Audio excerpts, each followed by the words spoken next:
Welcome back to Crawford-Clark Close-Up and our countdown to the release of the 25th James Bond adventure in 2020. Throughout this retrospective, we'll be returning to the beginning of Bond, from the heady days of Sean Connery's introduction to the role in Dr. No, all the way up to the present incumbent Daniel Craig.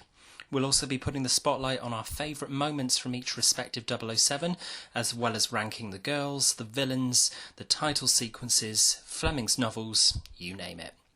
If you enjoy these reviews, please consider subscribing to us at the top of the page. You can also send us an email to crawfordclarkcloseup@gmail.com with suggestions for future reviews on the channel, or you can interact with us on Facebook or Twitter.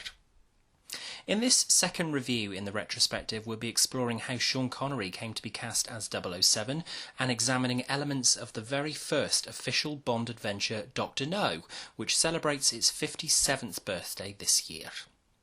To help us rank all of the Bond adventures in a later video in this season, we'll be breaking each movie review down to look at the success of James Bond himself and the actor playing him in each film. We'll be assessing the Bond girls and how impressive they are in each story. We'll be drilling into each dastardly Bond villain to see just how effective a foe they are against Bond, as well as other elements such as the exotic locations, the gadgets, the dialogue, the music, and the gun barrel itself that's become a trademark by opening the majority of the Bond movies. With all that in mind, let's rewind to 1960. As discussed briefly in our last review of Stephen Riley's excellent encapsulation of the Bond series Everything or Nothing, producer Harry Saltzman had bought the rights to the Bond novels from Ian Fleming's estate and was looking for a filmmaking partner who could help him bring the books to life on screen. Enter Albert R. Cubby Broccoli, a filmmaker in his own right who'd previously established himself in the business with a number of successes like 1953's The Red Beret, Hell Below Zero in 1954 and 1955's The Cockleshell Heroes, to name a few, but who had since split from his long-term associate Irving Allen to begin searching for new projects. Eager to work on the adaptations of the Bond novels, Broccoli and Saltzman formed a partnership and the adventure began. Broccoli and Saltzman met with Ian Fleming and with David Picker from United Artists, who would go on to finance the films for the foreseeable future, and it was on Thursday, June the 29th, 1961, that a press release was launched announcing the deal. The biggest task facing the producers was who would they get to take on the biggest uncast role in the movies at the time. Despite United Artists' concerns that they can do better, Broccoli and Saltzman are set on relatively unknown ex-bodybuilder turned actor Sean Connery after viewing him in the 1959 film Darby O'Gill and the Little People. Wolf Mankiewicz, a working partner of Broccoli's, Richard Maybaum and Johanna Harwood, incidentally the series' only female writer until Phoebe Waller-Bridge on the yet-to-be-released Bond 25, work on the screenplay of Fleming's sixth Bond novel Dr. No, to act as the genesis of the film incarnation of the character. Feeling the film will be a disaster before filming even begins, Mankiewicz asks for his name to be removed from the film credits. Guy Green, Ken Hughes and Guy Hamilton, all well-established British filmmakers, are on the shortlist for directing Dr. No until Terence Young takes the helm and firmly puts his stamp on the first film, taking an inexperienced Connery under his wing and moulding him into Fleming's suave, sophisticated, debonair British secret agent. Production designer Ken Adam talks about how Young turned Connery from a rough diamond into a movie star, but Terence Young rather modestly attributes the success of Dr. No down to three ingredients: Sean Connery, Sean Connery, Sean Connery. The script was in place and production began on Bond's debut mission on January the 16th, 1962, on location in Jamaica, with all the principal cast and crew already in place. Noted New York actor Joseph Wiseman plays Dr. Julius No, never referred to by his Christian name in the film itself. The role was originally offered to Fleming's close friend Noel Coward, who didn't mince his response to Fleming's request by simply saying, "No, no, no." American actor Jack Lord becomes the first incarnation of Bond's CIA contact Felix Leiter, a role still utilised in the films today, with Jeffrey Wright reprising the role for Bond 25.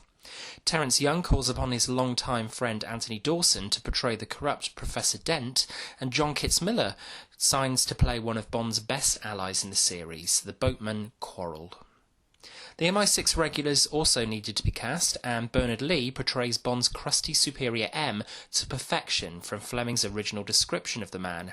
The weather-beaten face that Bond knows so well, that holds so much of his loyalty, the quiet, grey eyes, the little pulse that always beats high up on the right temple whenever M is tense. Bernard Lee would stay with the series up to and including Moonraker in 1979, shortly before his death. Lois Maxwell became the series' longest-serving Moneypenny to date, having previously been invited by Terence Young to play the role of Bond's first screen love interest, Sylvia Trench. Maxwell turns down the part in favour of the more prim and proper Moneypenny, which proved to be the wisest choice, as Maxwell would stay in the role until the end of Roger Moore's tenure in A View to a Kill in 1985. The first shot of the film in the can is of Connery's Bond walking past the photographer at the airport. Former Miss Jamaica Marguerite Lawars plays the photographer, and her brother-in-law, a respected actor in Jamaica, Reggie Carter, becomes the first death following a fight with Bond as the chauffeur Mr. Jones, who takes Bond for a ride. Stunt performer Bob Simmons choreographs the first of over 100 action sequences he will stage for the ensuing films in the series, and also plays Mr. Jones himself in the fight. The series' first one-liner is filmed on January the 26th, 1962, as Connery arrives at Government House in Jamaica with the lifeless body of Mr. Jones in the back of the car. Sergeant, make sure he doesn't get away, is performed with casual indifference by Connery, and so the throwaway lines begin. Another such line in this first film in the series is when the Three Blind Mice's hearse careens off the mountainside, with Bond remarking, "I think they were on their way to a funeral." It's not until late January when Ursula Andress meets Sean Connery for the first time in Jamaica, and they film their first scene together, which is actually the final scene in the boat, having escaped Dr. No's island. On February the 8th, 1962, on Jamaica's North Shore, one of the greatest emergencies from the sea is filmed as Andress's Honey Rider creates cinematic history. Fleming, whose home Goldeneye was just down the bay, visited the set and became so smitten with Andress that he took her name and placed it in the novel On Her Majesty's Secret Service, which he was writing in early 1962. Music has become a staple of the cinematic Bond, with the one key element surviving almost 6 decades being the James Bond theme itself. We all know it and have hummed it on many occasions, and it all began with composer Monty Norman. Invited out to Jamaica for Dr. No by producer Harry Saltzman, Norman worked closely with Jamaican-born group Byron Lee and the Dragonaires to create the calypso sound for Dr. No's score. The score for the film is exotic and laced with mystery throughout, and is ultimately a great jumping-off point for the series.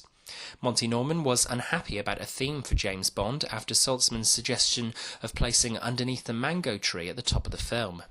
Norman then recorded a song he wrote for a musical called A House for Mr. Biswas by V.S. Naipaul.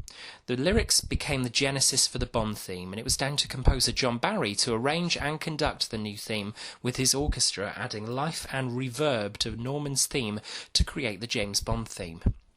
Every time Bond does something particularly Bond-esque, director Terence Young and editor Peter Hunt would add it into the scene. Some might say there's a heavy reliance on the Bond theme in the early films in the series, but when you've got something as iconic as this theme, you can understand why the filmmakers wanted to utilise it as often as they could. Q's gadgets, which became a hallmark of the series, didn't really begin until From Russia with Love, with Desmond Llewellyn embodying the character of Geoffrey Boothroyd on screen. The name derived from a real Geoffrey Boothroyd, a Scotsman living in Glasgow, whose hobby was guns. Boothroyd read Fleming's Casino Royale and wrote to Fleming to say that Bond would not last very long if he carried a 2-fire Beretta pistol.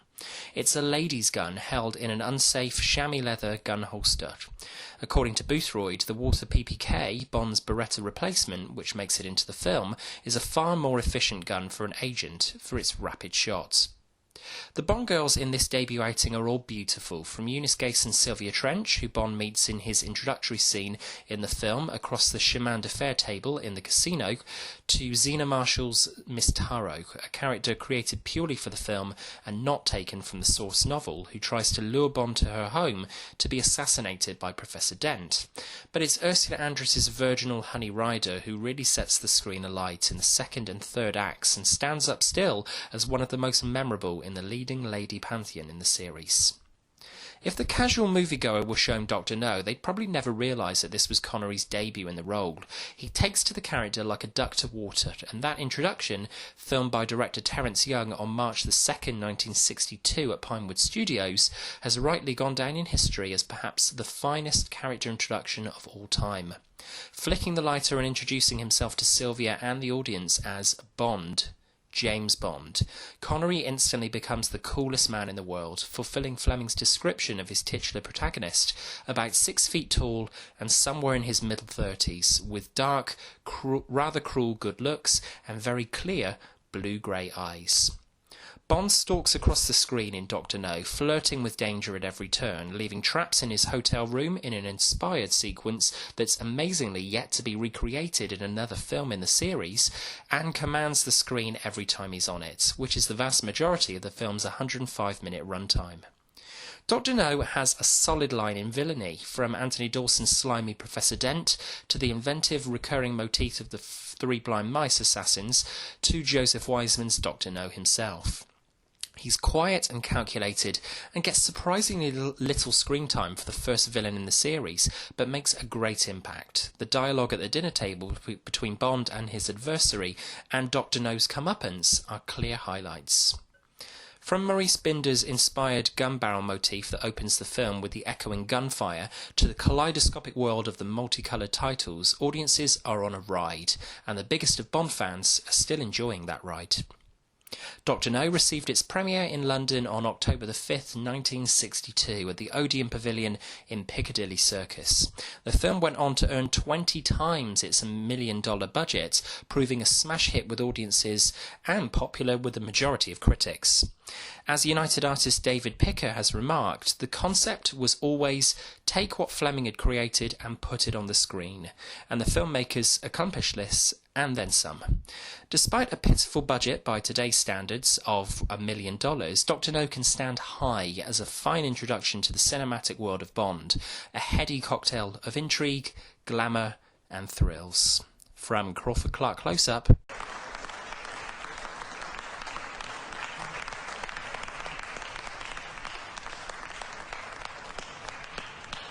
So, what are your thoughts on the first 007 adventure?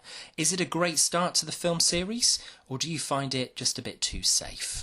Let us know your thoughts in the comments below, and please subscribe to Crawford-Clark Close-Up for more regular content and to ensure that you don't miss out on any of the coming reviews in our James Bond retrospective. Our James Bond retrospective will return with our review of the second film in the series, From Russia with Love. Thanks for watching, and until next time, that's a wrap.